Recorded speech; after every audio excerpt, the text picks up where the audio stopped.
So this is going to be sort of a combo. So I think when we get to the case studies, Aaron did a lot of those. So I will let him talk about those and kind of. So anyway, so Chuck did a pretty good job of describing, the different kind of hydrologic models, and really, so as a little bit of background, I worked in the coastal hydraulics lab doing a lot of flow sediment stuff.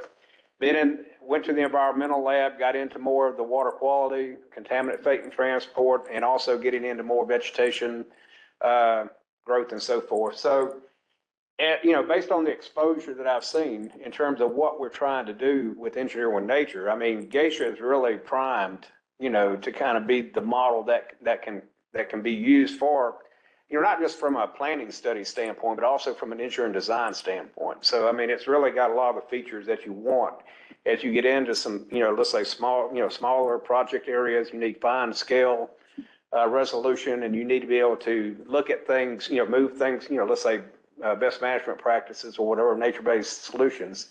You want to be able to move those around in your project area and see whether or not locality makes a difference. So you don't want to just lump everything together, even when you implement a BMP, and not be able to look at how things change as you move stuff around. So GSSHA, Chuck kind of went through all the, what GSSHA in terms of complete watershed model simulation,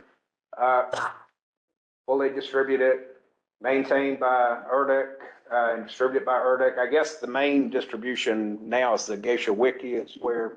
Yeah. Okay. So, and so you can go download, whatever the release version is at the time, as well as a lot of case studies, really good reference material. So as you kind of get into trying to set up a model and so forth. The other thing too, I'll just make, and then Chris will probably make mention of this, but I mean, Aquavello has some really good tutorials on their website. So I mean, as you're starting to try to learn GSSHA and using WMS, I mean, they've done a really nice job with kind of walking you through how to do different things there. I mentioned CAS 2D, so that goes way back to the early to mid 90s. And CAS 2D at that time was primarily just a single event model, and then Chuck and Fred Ogden kind of added the juice to it by turning it into a long-term simulation module, as well as adding the subsurface vadosol and groundwater components to it. So it really took a major step forward going from CAS 2D to GSSHA. I think the other thing that was a big improvement is when different processes can have different computational time steps. So before, everything was even if you had a process that didn't need, let's say, a 5-second time step, you were stuck with the 5-second time step in the old model. As you get into GSSHA, you really only use the temporal resolution that you really need for a particular process there. And basically, this, I guess, GSSHA was the product that you generated from your dissertation work with Connecticut. Is that? Much suffering. Yeah. So it looks like he's got a reference to a dissertation in case you guys want to dig into that. And yeah, if you buy it, I get like a penny.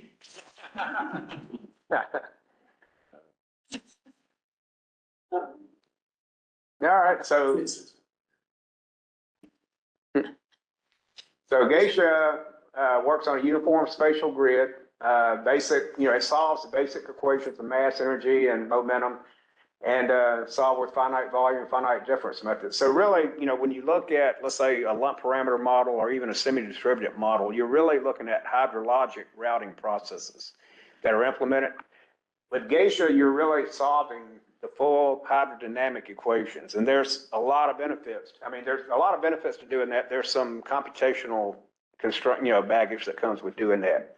But again, for the kind of things that we want to do, you really sort of need to be solving those equations there in order to be able to do it.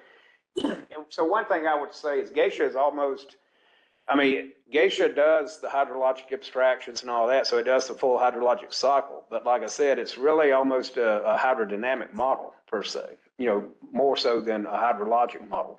But if you think in terms of transport and and those kind of things.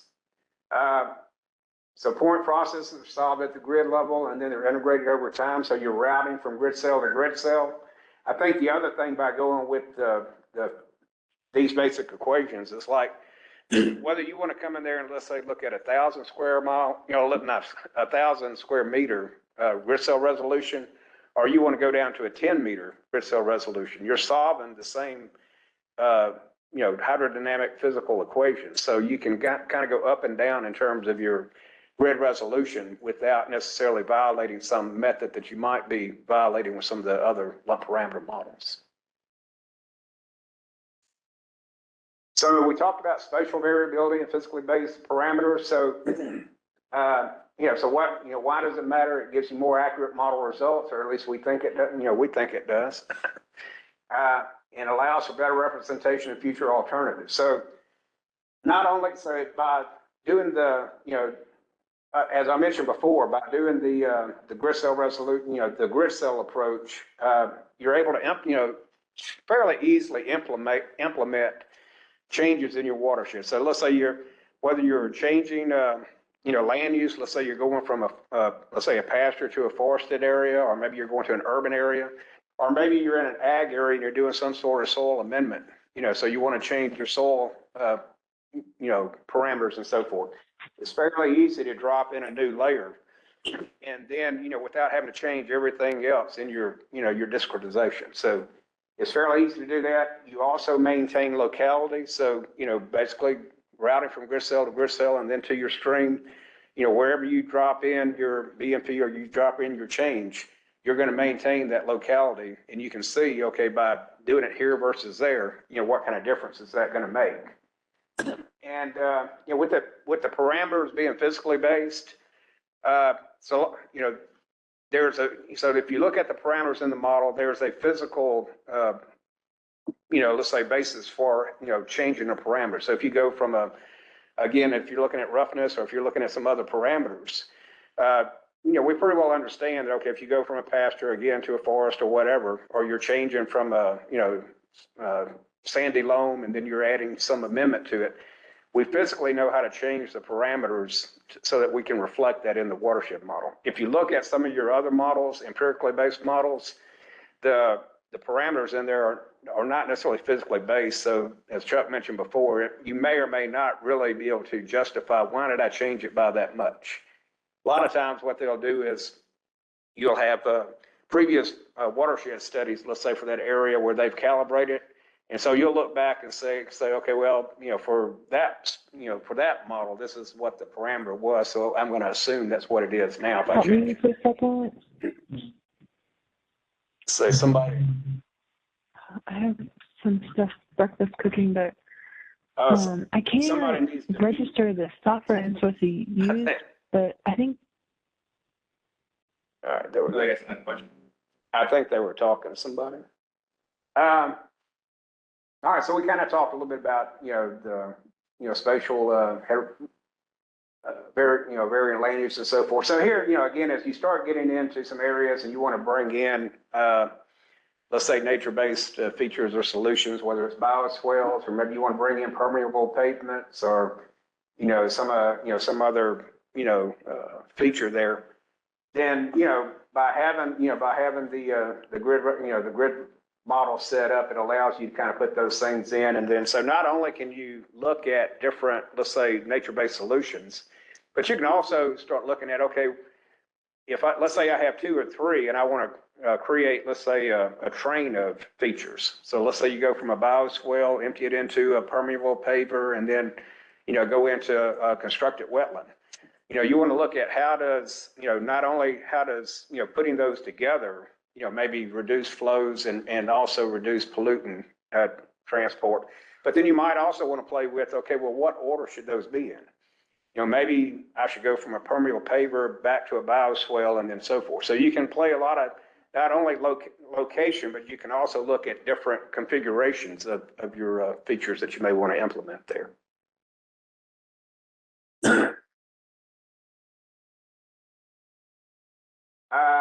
I think we've kind of talked about this in terms of the calibration and extending beyond calibration. You know, what we've seen in the past is once you get a pretty good calibrated model, then as you, as you start looking at trying to, let's say, validate the model where you're not changing the parameters, but you want to look at another time period, GSSHA does a pretty good job in terms of being able to do predictions as long as there's no major changes, within that time period from what you calibrated to. So, in terms of calibration validation, the physically based model tends to give you better predictions in the future there. So what are some of the things that we can do with it?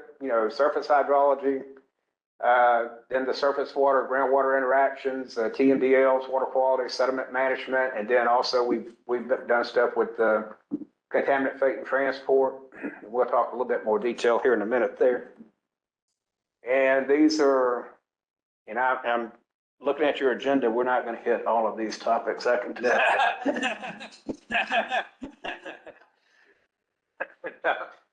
So this sort of kind of goes into all the different things that GSSHA can do here, but I think we're just going to scratch the surface in terms of all the different capabilities.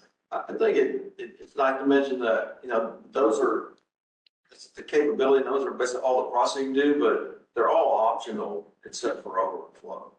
So you build one of the nice things about GSSHA is you build the model you would want for your project. Choose the features you want. It's a menu. Yeah. All right, so real quick, you can't have a workshop without a couple of equations in it, so We got a bunch of those. yeah. Don't worry about hitting them, it's just scare you. Yeah. So in the overland, it solves the 2D form of these equations, and then we'll look at the stream stuff. It does the 1D form of these equations. But some of the benefits to this are, that it allows for backwater effects. So if you're in the stream, and let's say it down, you have reverse flow, you can account for that. It also accounts for the overland and channel interactions, given that, you can look at how the water surfaces change and water can move different directions there. What are those equations called? So this is the continuity momentum energy equations. So this basically is a form of St. Venant. So we're not solving the full St. Venant equations, but it's a form of that. Yeah, we'll dig into this in detail. Yeah, so the main thing is, like, if you look at the friction slope there, not only are we looking at, from the terrain slope, but it also accounts for the changes in water head. So that allows for the, the backwater effects and everything. And so not only from a water quantity standpoint, but when you're starting to look at, let's say, sediment, or you're starting to look at water quality, there may be times when, let's say you've got sediment, or you've got water, let's say nutrients or whatever that kind of go from the channel out into the overland cells, and it potentially could deposit, as well as you could have water, let's say water moving from the main stem back up a tributary, and then as it moves up the tributary, you could potentially have deposition of some of that material. So it's not just from a water quantity standpoint, flow or velocities, but there's also potentially constituent issues that would benefit from this. And so here's again just the 1D equation there. Infiltration, so depending on what you're trying to do, there's a variety of different different methods that you can go to. You can do the green and amp, 1 layer, 2, 3 layer, and then if you really want to go crazy, you can do the Richards equation. And so I think I guess I'll let Chuck chime in, since Richards equation was your. Well, we'll have a whole talk on infiltration. All right. So this is just, I think it's enough to know there are options. All right. Same thing with evapotranspiration. You can look at Deardorff, bare earth, as well as Fenman Monteith, where you start getting into vegetation. And then basically look at it. We talked about being able to do long-term simulations. So in order to do long-term simulations, not only do you need to do evapotranspiration, but you also need to to do soil moisture accounting in between the events. So it allows for that. And let's see, do you have is this a video here? Yeah. Oh, okay. It does it on. Exciting. It gives you an idea how the watershed wets, after it wets up, kind of dries, and you start to see things like the land use, the soil type, and the elevation. It just kind of gives you a feel for. So it's soil moisture. How the soil moisture is represented in the model, how the spatial variability. And so I guess pretty much everything that it computes, let's say like flows, depths, everything. I mean, you can do the 2D animations of that. So this becomes really useful when you're doing your calibrations. And let's say you're getting some weird results somewhere and you're like, okay, what's going on in the watershed? If you look at your 2D maps and 2D animations, a lot of times something will jump out as, okay, I need to go fix this, within the watershed there. So it's not only is it good for getting information out to people that maybe aren't modelers, but then also in terms of your calibration, it's a useful tool to be able to look at. Snow accumulation and melt. I'll just say there's a number of different methods. So I don't know if you guys are going into more detail. We're not teaching snow in this. All right. Didn't have time. And here's It's a cool animation. It's a snow animation. It's not going. oh, you got to hit this one. All right. I was like, that's not really. So the bars are the water flows and the colors of the watershed are snow, and you get snow build up and then you get snow. It's Denver. No, that's another location, different location.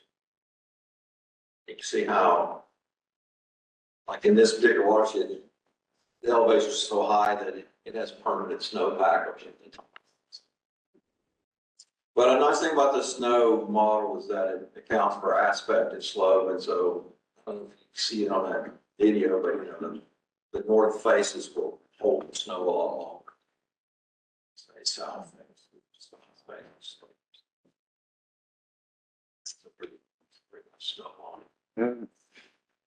All right, so for a 1D channel, I mean, it's not just routing through the channel, but you can also put in structures such as weirs, culverts, other control structures. And then it also allows for reservoir detention basins to be added.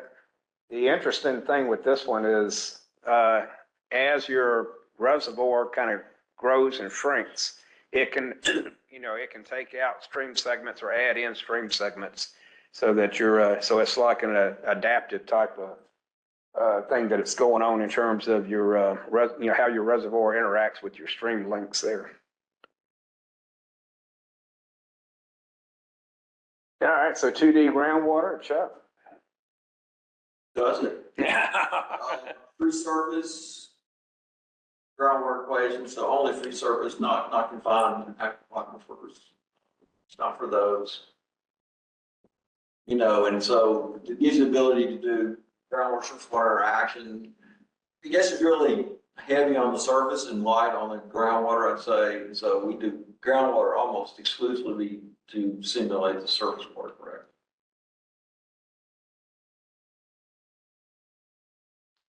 All right, so surface water, groundwater interactions, and we, Chuck kind of mentioned the need to account for the different, flow paths in terms of how, how we look at the, the total hydrograph in the stream and runoff. So not only from the standpoint of, getting the hydrograph right, but then also, potentially looking at source zones of constituents. So there could be times when you've got let's say something in the subsurface, some sort of contamination plume in the subsurface that could, that potentially could enter the stream as interflow, or it potentially could come in as the groundwater exfiltration into the stream. So being able to account for all the different, whether it's surface runoff or whether it's interflow or whether it's, from a groundwater component, it gives us a better better way of estimating the runoff hydrograph, as well as that, we can look at constituent fate and transport better by knowing all these. So storm and drain tiles, you can, if you have enough information and you can digitize all that in, and you have the patience to digitize all that in, then you can, you can explicitly model, ag tile drains, as well as, if you're in an urban setting, you can put in storm drains and so forth.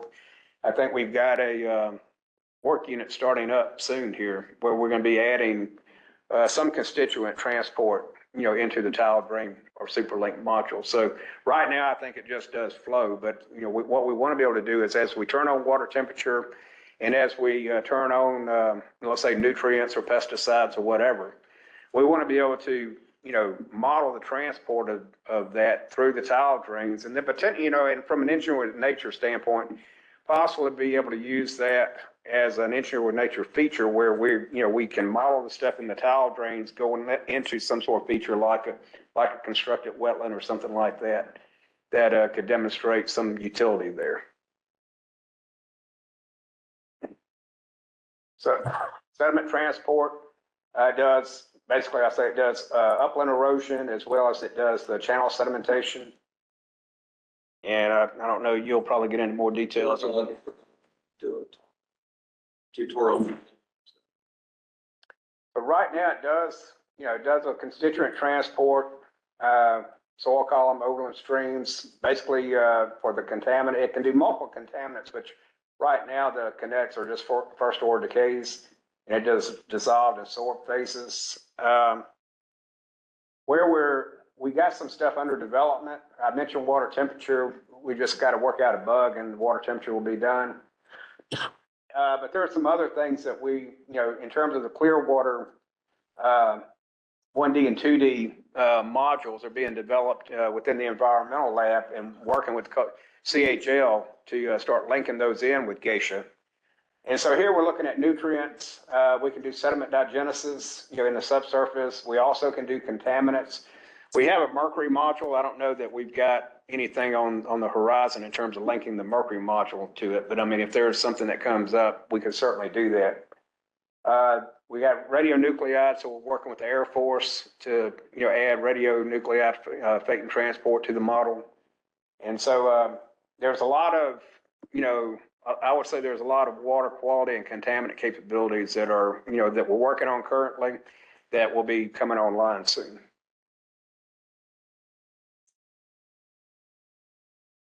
So how do I build a GSSHA model? So WMS, obviously, as you get into this, you're going to realize WMS is by far the easiest way to do it. If you try to do that without WMS, I'm not sure how you would really do it, but.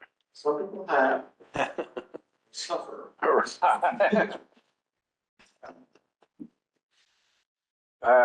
And so anyway, you're going to get into this, so we don't have to go into that too much. Then how do I run it? I think I've always run it from the window dialog box, but that's usually because we're running the non-release version of the model.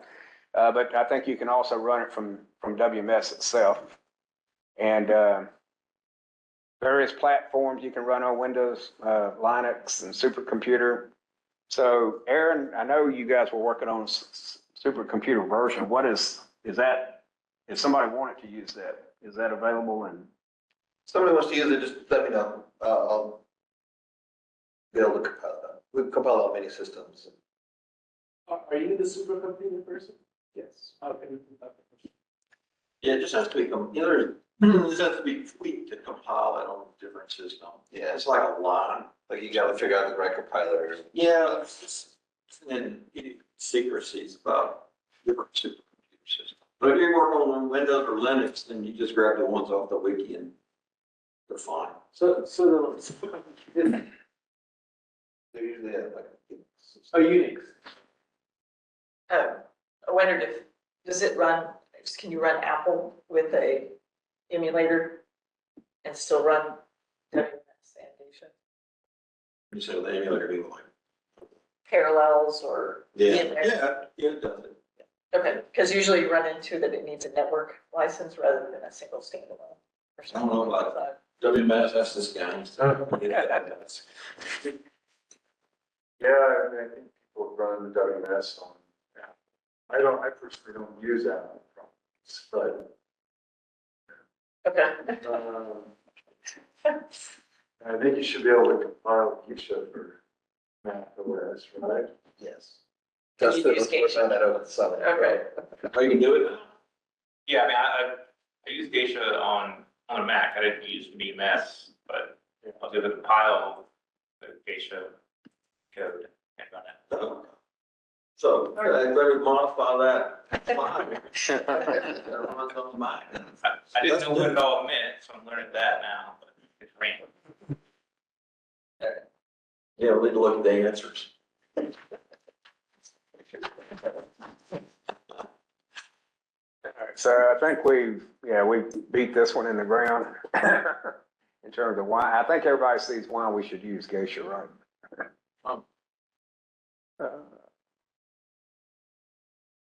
All right, and I think this is kind of also, so again, talking again about some of the stuff that Chuck talked about, and then some of the stuff that we talked before about in terms of physically based and so forth.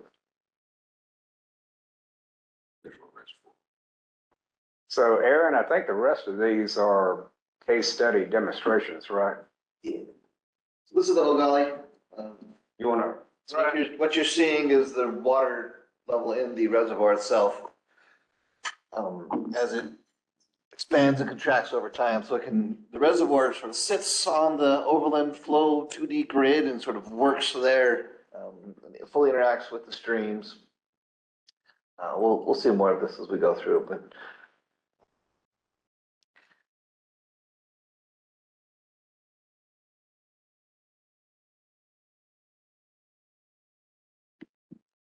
oh, all right. Then we'll keep going. So spatially explicit process descriptions are like a key strength. So we'll talk through this a lot more, but, and Chuck has mentioned this, but really being able to dive down into where stuff is at is super important. Changing processes. This is, kind of Chuck mentioned, like if you're putting in tile drains or pulling out tile drains, like you're fundamentally altering the processes in your watershed, right? So you can't use an empirical model to try and describe those changes. You've got to use a physics-based model. And that sort of goes for a lot of the engineering with nature kind of features where you're trying to add different processes and really modify the processes that work in the watershed. So here's a watershed I did. This is going back quite a few years now. Up in Illinois, outside of Chicago. So,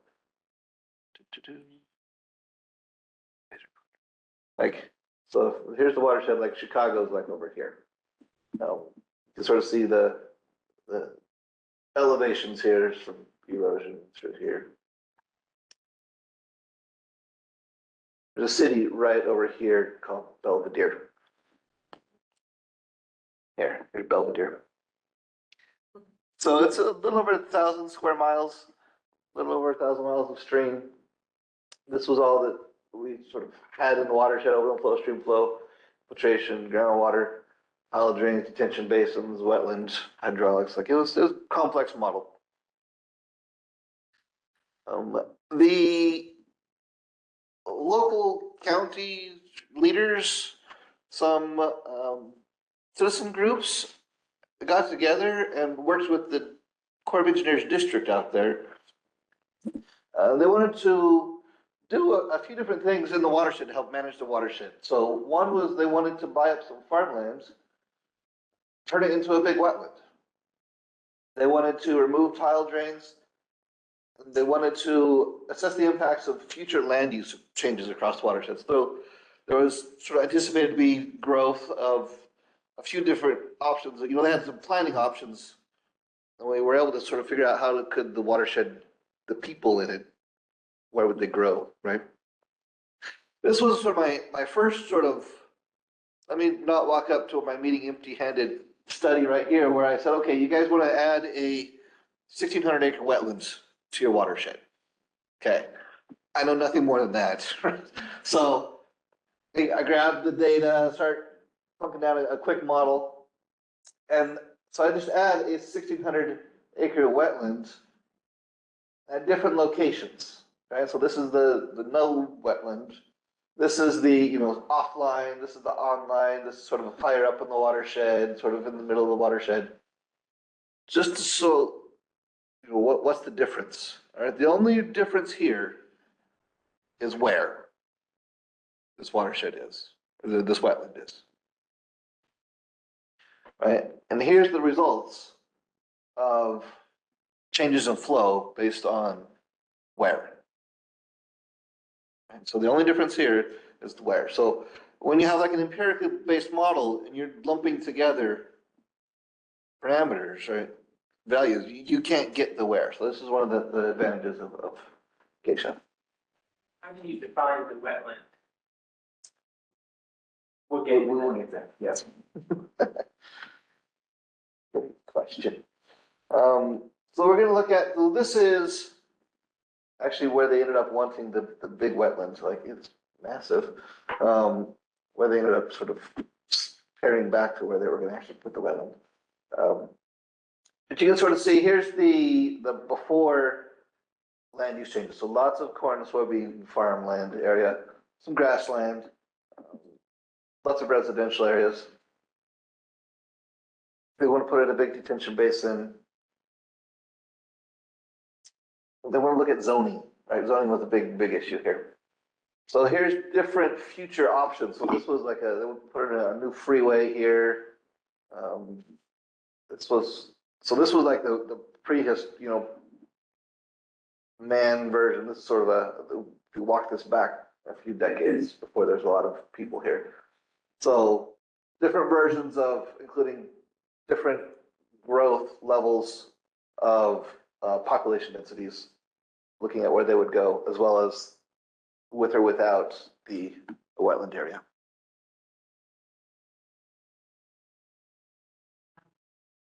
Here's a video that shows just sort of how this area floods. You send a big giant slug of water through here. How does this area sort of push the water around? What stays dry the longest? What gets wet the soonest, right? So you can sort of see it kind of puddles here, puddles here. So this is the overland flow hydrodynamics of GSSHA.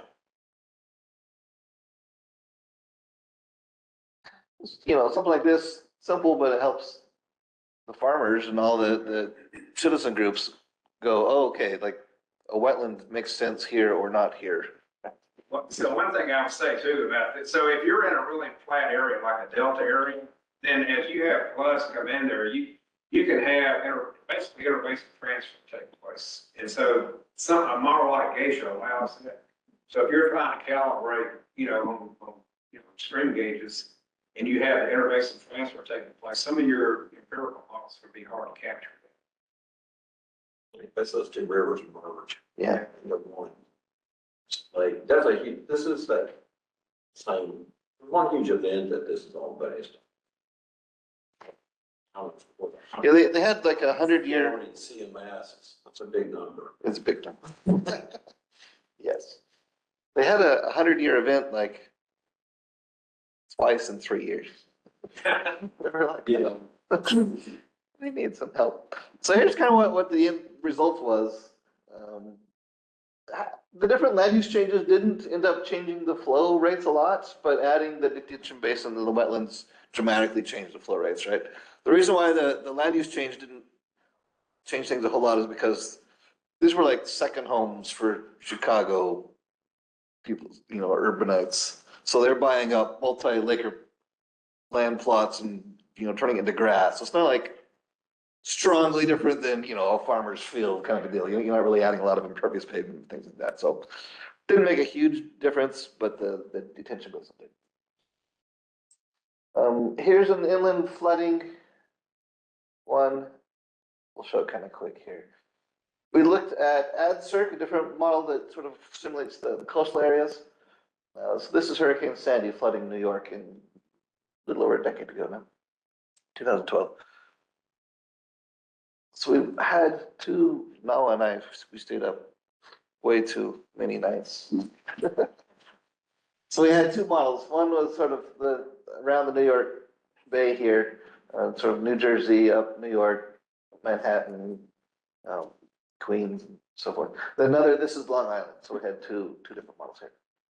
And they were different resolutions because they were bigger and we had to run them in an hour or so.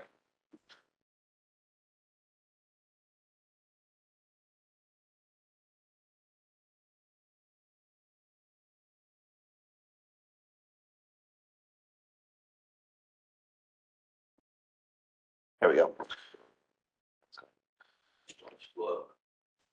You can't see it. I'm setting the scene with it. Got you good today.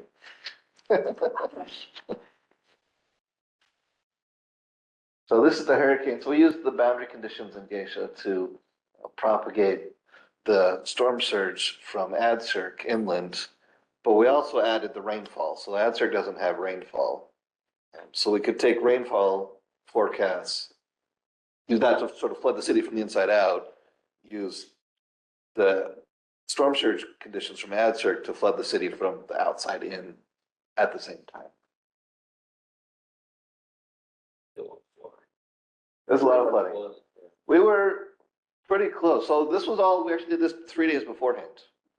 This was a forecast. So we ran our models, all based on forecasts, sent them up the chain of command, and they evacuated people in New York based on this model here. And we got it pretty close. We actually missed one of the handoff, so it was actually a little worse than this. A little higher in the Manhattan area. Coverage was good, the depths were off. Yeah, by about half a foot or so. It wasn't like too far off. This thing goes wrong. It It goes wrong, God. let's see. All right, here's the last one. This is Hurricane Katrina flooding New Orleans. So again, that's the hurricane. For those of you who've never been to New Orleans, it's a bowl. Katrina, there's a lot of different ways that New Orleans flooded. Rainfall was one of them. Overtopping of levees here, some failed points in the flood walls over here. But it actually took, here's the Superdome. At the beginning, so this took a couple days for this whole thing to unravel. So at the beginning, everybody went to the Superdome because they thought they'd be safe. Then you can sort of see the flood wave travel across the city and end up at the Superdome. And then they're like, oh no, we got to evacuate the Superdome. So it ended up being kind of bad. So the interesting thing about this one to me is you show the effects just from the storm, and then you show the effects of the levee break. Mm-hmm. Yeah. It's kind of interesting to see that if the levees had not broke, then it wouldn't have been nearly as. Oh no, wouldn't have been nearly as bad. No, just the rainfall. So all the little green dots are where something happened, right? So